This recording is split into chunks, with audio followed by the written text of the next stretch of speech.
Caravan with him. Off you go for 8.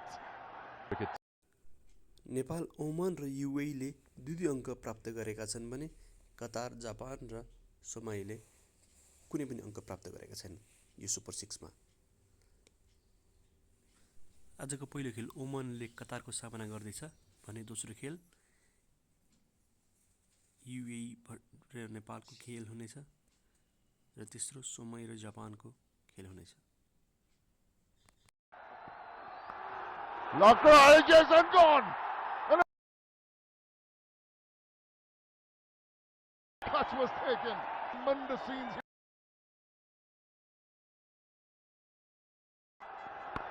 Glides the ball, it's up in there. How far is that going? There's a fielder coming underneath the one. And his... Always the eyes on the ball. No mistake. Wicket number 4. The big man, Rami Shahzad, walks back.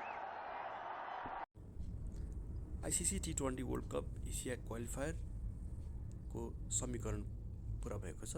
अब super 6 को खेलहरू आजबाट हुँदैछन्। नेपालले आज UAE को सामना गर्दैछ।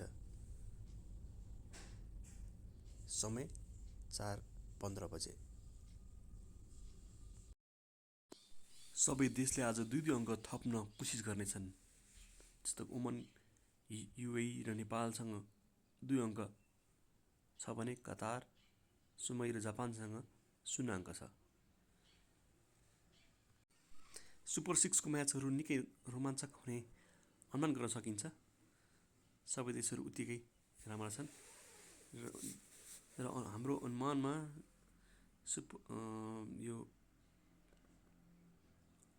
Oman, Nepal र युएई क्वालिफाई हुन्छ भन्ने अनुमान गर्न सकिन्छ। तर सबै टिम राम्रो भएको कारण जे पनि हुन सक्छ यसमा। हजुरहरू यस च्यानलमा नयाँ हुनुहुन्छ भने कृपया सब्स्क्राइब गरी हामीलाई यस्तै भिडियो बनाउन प्रोत्साहन गर्नुहोला। धन्यवाद। 15 अक्टोबरमा नेपाल र ओमान र 13 अक्टोबरमा नेपाल र कतारको भेट हुँदैछ भने जापान र सोमालीको अक्टोबर 12 तारिकमा भेट हुँदैछ। आज नेपाल र युएई को खेल हुँदैछ भने त्यसरी जापान र कतारले अक्टोबर 15 मा भेट हुँदैछन् र ओमान र कतारले अक्टोबर 12 आजको दिन खेल हुँदैछ र नेपाल र सोमालीले अन्तिम खेल अक्टोबर 17